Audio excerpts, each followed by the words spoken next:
Developing investments outside your business. I'm going to talk about valuing your business like an investment. Now we're going to get to the kind of the buyer side of things. Entrepreneurs and one of my favorites, risk versus financial security. How trends affect business value. I'm going to cover some actual case studies of some of the 2% Club that we've worked with and what their asset allocations look like. And then 4 stages of business that you go through in joining the 2% Club. So to value your business like an investment, if you think about the basic investment formula, everybody knows value times rate of return equals the amount of the return. So if you buy a stock for $100 and you get a $10 dividend, or a $10 increase in value, what's the rate of return? Everybody knows that's 10%. This is the way we calculate rate of return. So when I go and I do a valuation and I have to calculate the rate of return, why do I have to calculate the rate of return? Why can't I calculate it this way? Because I don't know the value. And so when we value a business, we use the same formula. Only the issue is we know the cash flows, we know what the return is. We've calculated the rate, but we don't know the value because there's no market out there telling us what it is. There's no publicly traded stocks for us to know what it is. So we have to calculate the value. So we just back into it, $500,000.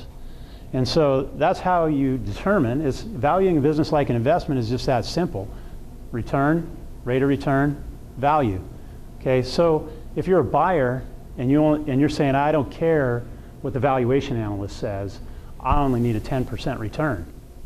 So you can plug 10% in there and do this and you get $1 million. So go pay $1 million for it if you only need a 10% return. I'm going to tell you that I think you need a 20% return because I think that's the return you should be requiring. Your circumstances, your cash flows, every buyer's particular situation, their access to capital, how much it costs them to get that capital, whether they can use a lot of debt in getting it, what their tax situation is, all of those things affect the cash flows that the buyer sees looking at it. So as a buyer, you can insert your own rate of return requirement in here and come up with, and actually, in some cases, you see a different amount of cash flow than I see. In some cases, in a synergistic buyer situation where you just want that, they can take your customer list and they can turn that into a lot, you're turning it into $100,000 in cash every year, but they think they can turn that into $300,000 in cash. Now they see more cash flow using the same rate, they get higher value, they pay more for it.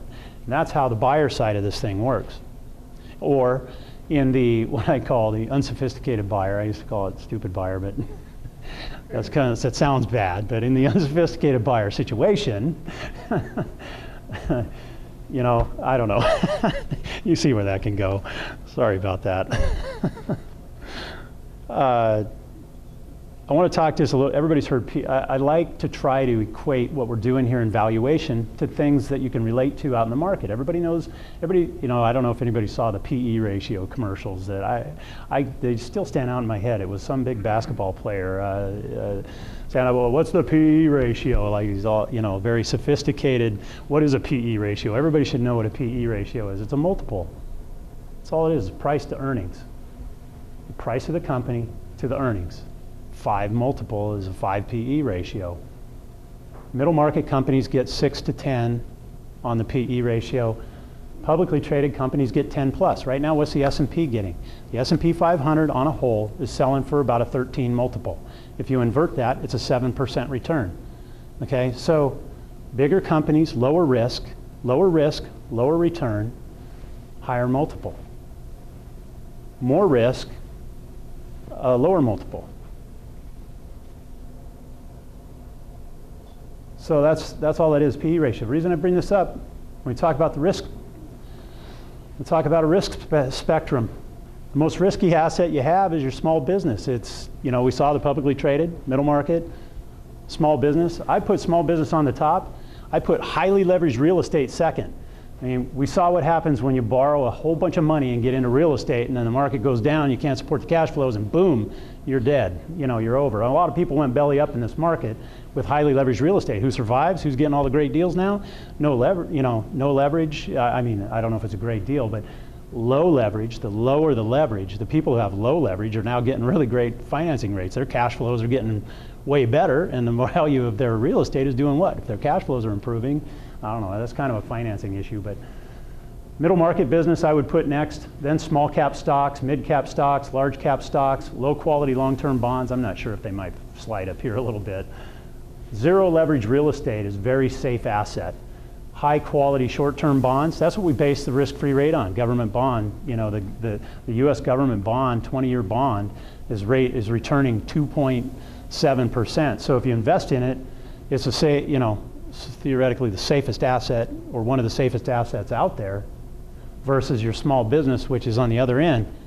And here's my favorite slide, is entrepreneurs are just, I mean, by nature, are very risky. I've never met an entrepreneur that believed he was going to open his business and fail, but 98% of them do.